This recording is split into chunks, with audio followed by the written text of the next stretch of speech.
चलिए आज हम मुंह में घुल जाने वाला मलाई कोफ्ता बनाते हैं। ये कोफ्ता बहुत ही टेस्टी है और हम रेस्टोरेंट स्टाइल इस कोफ्ते को घर में ही बनाते हैं।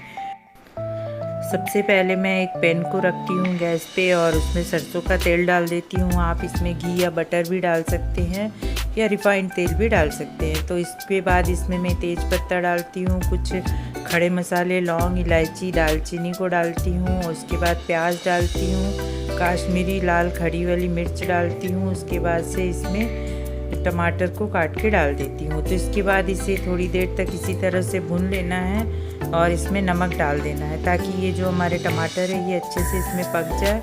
इसके बाद मैं इसे थोड़ी देर थोड़ा सा पानी डाल के इसे ढक के पकाती हूँ ताकि हमारे मसाले जो ये हैं ये बहुत ही अच्छे से पक जाए, ये कच्चा ना रहे। अब इसमें जो टमाटर के छिलके हैं उसे मैं चिमटी की सहायता से इस तरह से निकाल लेती हूँ। इसमें 8 से 10 काजू को भी डाल देना है फ्राई करते समय ताकि हमारा जो ये ग्रेवी बने बहुत ही रिच बने और बहुत ही स्मूथ बने। तो ये देखिए इसमें जो तेज पत्ता है उसे भी निकाल दे रही हूँ और टमाटर के जो भी हमारे छिलके थे उसे भी मैंने निकाल दिया है। तो इस तरह से ये हमारा मसाला अब रेडी हो चुका है। तो इसे थोड़ी देर ठंडा होने के बाद ही हमें इसे मिक्सी जार में पीसना है। तो ये देखिए बहुत ही अच्छे से अब ये रेडी हो चुका है, पक गया है। और इसके बाद से मैं पनीर लेती हूँ। तो लगभग ये 200 ग्राम पनीर है, तो पनीर को मैं घीस लेती हूँ। तो ये जो मलाई कोफ्ता है इसमें पनीर बहुत ही ज़रूरी इंग्रेडिएंट्स है। और इसके बाद से 2 आलू छोटे छोटे रहते हैं, उन्हें मैं अच्छे से उबाल के और उसे भी घीस लेती हूँ तो इसमें किसी भी तरह के लम्स ना रहे। और अब इसके बाद इसमें स्वाद के अनुसार नमक डाल देती हूँ। अब इसे चम्मच की सहायता से हमें अच्छे से मिक्स कर लेना है। तो नमक भी आप अपने स्वाद के अनुसार ही डालिए और इसे इस तरह से मैं मिला देती हूँ। तो इस तरह से मिलाने के बाद आप इसमें 2 चम्मच के लगभग मैदा डाल दीजिए। तो ये देखिए मैंने इसमें मैदा डाल दिया है और मैदा को डालने के बाद इसे मैं अब हाथ से मिलाऊंगी ताकि ये अच्छे से मिक्स हो जाए और इसमें किसी भी तरह का लम्स ना रहे, क्योंकि ये जो कोफ्ता है बहुत ही स्मूथ बनना चाहिए। किसी भी तरह से लम्स रहेंगे तो ये कोफ्ता फट जाएगा। तो इस तरह से हमें अच्छे से इसे मिक्स कर लेना है। अब उसके बाद से मैं अब मसाले को पीस लेती हूँ जो हमने फ्राई पैन में अच्छे से पका के रखा था। तो ये देखिए अब मैं मिक्सी जार में इसे डालती हूँ और इस मसाले की ग्रेवी तैयार कर लेती हूँ।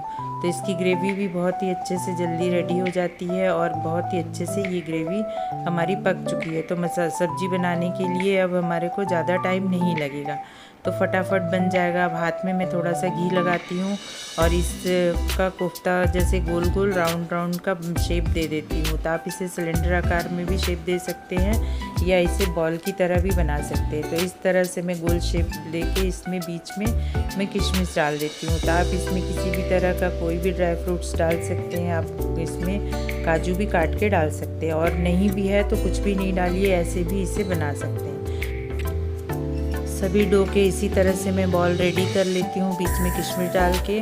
तो बहुत ही अच्छे से ये बॉल रेडी हो जाता है और हमें अच्छे से हल्के हाथ से ही इसे गोल करना है, नहीं तो ये टूट जाएंगे। तो ये देखिए फिर से दिखा रही हूँ इसके अंदर कैसे किशमिश को डालना है। आप इसके अंदर काजू भी डाल सकते हैं और नहीं है तो कुछ भी मत डालिए, ऐसे भी बहुत अच्छे से ये बॉल्स रेडी हो जाते हैं। अब इसके बाद से मैं सूखा मैदा लेती हूँ। तो सूखा मैदे में इसे डस्ट करना ज़्यादा ज़रूरी है, नहीं तो हमारे ये जो कोफ्ते हैं ये फट जाएंगे। तो इस तरह से मैदे में इसे इस तरह से अच्छे से मिला लेना है और सभी तरफ से लपेट के इसे अच्छे से गोल कर लेना है। तो इस तरह अच्छे से इसे डस्ट कर लेती हूँ और डस्ट करके मैं पूरे जो भी बॉल बनाई हूँ उसे इस तरह से प्लेट में रख लेती हूँ। तो ये हमारा जो कोफ्ता है बहुत ही अच्छे से रेडी होता है। और फ्रेंड्स, यदि आप मेरे चैनल पे फर्स्ट टाइम हैं और मेरे द्वारा बनाई हुई रेसिपी आपको पसंद आती है तो आप इसे लाइक कीजिए, सब्सक्राइब कीजिए, कमेंट्स करके बताइए कि आप कहाँ से देख रहे हैं। आपके प्यारे प्यारे कमेंट्स हमें पढ़ने में बहुत ही अच्छे लगते हैं। ये देखिए अब हमारे कोफ्ते अच्छे से रेडी हो गए हैं। अब इसको हम कढ़ाई में तल लेंगे। आप इसमें घी भी डाल सकते हैं, मैंने इसमें रिफाइंड तेल डाला है। तो आप अपने हिसाब से कोई भी रिफाइंड तेल या घी में इसे तल सकते हैं। तो ये बहुत ही अच्छे से ये तल जाता है और इसे लो टू मीडियम फ्लेम में ही तलना है, नहीं तो ये जल जाएगा और अंदर से कच्चा रह जाएगा। तो इसे धीरे धीरे ही तलना है क्योंकि ये बहुत ही नाजुक कोफ्ते हैं, टूट सकते हैं। तो ये देखिए मैंने चम्मच की सहायता से इसे धीरे धीरे इस तरह से मैं तल रही हूँ और इसी तरह से आप भी तलिए लो टू मीडियम फ्लेम पे। तो बहुत ही जल्दी ये बन जाते हैं और जैसे ही कुक होते हैं ये अपने आप से फूल के ऊपर हो जाते हैं। तो इसे बनाने में बहुत टाइम नहीं लगता है और आप फटाफट इसे बना सकते हैं। फ्रेंड्स, यदि आप फेसबुक चैनल पे हैं तो वहाँ भी आप मुझे कमेंट्स कीजिए और बताइए कि आप कहाँ से देख रहे हैं। लाइक शेयर ज़रूर कीजिए, आपके प्यारे कमेंट्स पढ़ने में हमें बहुत ही अच्छे लगते हैं। और इंस्टाग्राम पे भी आप मुझे फॉलो कीजिए। आप देखिए हमारा जो ये कोफ्ता है बहुत ही अच्छे से पक रहा है और लो टू मीडियम फ्लेम में ही इसे पकाना है। तो ये लगभग 10 से 15 मिनट में बहुत ही अच्छे से हमारे सारे कोफ्ते पक जाते हैं। तो इस तरह से आप धीरे धीरे इसे चम्मच की सहायता से उलट पलट के अच्छे से पका लीजिए। और यदि आप बहुत तेज़ी से इसे हिलाते हैं तो ये बीच में ही टूट जाएगा, तो आप इसे थोड़ा ध्यान से निकालिए। तो ये देखिए अब हमारे कोफ्ते पक चुके हैं।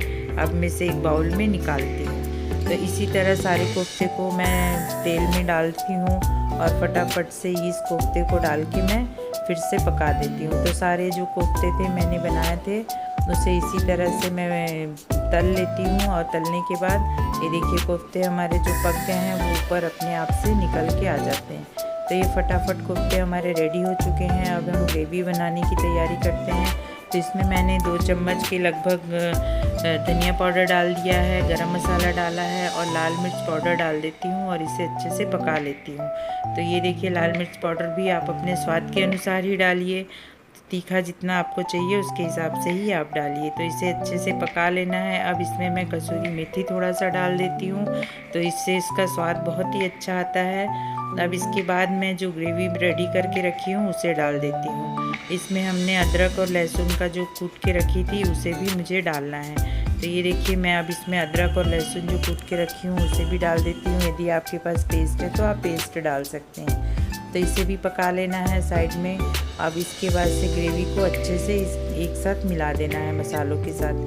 तो ये देखिए इसमें जो ग्रेवी में थोड़ा सा जो हमारे जार में ग्रेवी था उसमें हल्का सा गर्म पानी डाल के मैंने उसे भी इसमें डाल दिया है। तो ग्रेवी हमारी रेडी हो गई है और पका हुआ ही था तो इसे ज़्यादा देर तक भूनने की ज़रूरत नहीं है। अब इसमें स्वाद के अनुसार मैं नमक डाल देती हूँ। तो आप भी अपने स्वाद के अनुसार इसमें नमक डालिए और इसमें लगभग 1 चम्मच की मैं शक्कर डाल देती हूँ। इससे जो मसाले का स्वाद है वो अच्छे से बैलेंस हो जाता है। तो ये देखिए अब इसमें 2 से 3 में हरी मिर्च को भी काट के लंबे आकार में डाल देती हूँ। तो इससे भी हमारे जो सब्ज़ी का स्वाद है और बहुत ही अच्छा टेक्सचर भी आता है। तो ये देखिए इसमें थोड़ा सा मैंने क्रीम डाल दिया है। आपके पास ताज़ी क्रीम है तो आप इसे डाल सकते हैं। मैंने अमूल का मलाई क्रीम डाला है। तो ये देखिए इसको अच्छे से हम इसमें डाल दिए तो इसका एक रिच लुक भी आता है और इसका स्वाद भी बहुत अच्छा आता है।